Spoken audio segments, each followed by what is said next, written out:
2020 Jayaraj and பென்னிசிங்கிற 2 பேர்த்தோட custodial death பெரும் பேசு பொருளாக இருந்துச்சு. அதுக்கப்புறம் காவல்துறை இந்த மாதிரி விஷயங்கள் திரும்ப நடக்காது, நாங்கள் அதை பார்த்துக்கிறோம் அப்படி இப்படின்னு வாக்குறுதியெல்லாம் கொடுத்தாங்க. கட் பண்ணால் 5 வருஷம் கழிச்சு 2025 டு பி ப்ரிசைஸ், கஸ்டோடியல் டெத்துன்னு சொல்றதை விட கஸ்டோடியல் கில்லிங்னு சொல்லலாம். கோவில செக்யூரிட்டியா வேலை செஞ்சுட்டு இருந்த அஜித் குமார்ங்கிற இந்த பையனை கூட்டு போய் விசாரணைங்கிற பேர்ல அடிச்சே கொண்டிருக்காங்க. கொஞ்சம் கூட இறக்க மேலாம மாட்டை அடிக்கிற மாதிரி அடிச்சிருக்காங்க. மாட்டை அடிக்கிறவங்களுக்கு கூட கொஞ்சம் இறக்கம் இருக்கும். இதுல ஹைலைட் என்னன்னா, அந்த பையன் எப்படி செத்தான்னு கேட்டதுக்கு விசாரணை பண்ணிட்டு இருக்கும்போது தப்பிச்சோட பார்த்தானா வலிப்பு வந்து வலி கூட்டு செலுத்திட்டானா.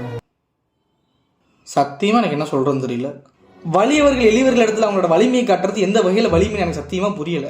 ஒரு சில போலீஸ் ஆஃபீஸர்ஸ் போலீஸ்னா பயம் இருக்கணும் மக்களுக்கு அப்படின்னு சொல்லிட்டு இந்த மாதிரி போறவனை பிடிச்சி சும்மா ஃபைனை போட்டு விடுறது, யாரையாவது பிடிச்சி அடிக்கிறது, மிரட்டுறதுங்க பண்ணும்போது போலீஸ் டிபார்ட்மெண்ட் மேல இதுக்கு கொஞ்சம் மரியாதையும் இல்லாம தான் போகுது. இப்பெல்லாம் என்ன பேசிக்கிறாங்க தெரியுமா? கொள்ளக்காரங்கிட்ட மாட்டினா கூட ஏதாவது தப்பிக்க ட்ரை பண்ணலாம், ஆனா போலீஸ்காரங்க கிட்ட மாட்டினா சத்தியமா தப்பிக்க முடியாது போல அப்படிங்கிற மாதிரி பேசிக்கிறாங்க. ரெஸ்பெக்ட்ங்கிறது ஒருத்தர் நடந்துக்கிறத பார்த்து தானா மனசுல இருந்து வரணுங்க, அடிச்செல்லாம் வர வைக்க முடியாது.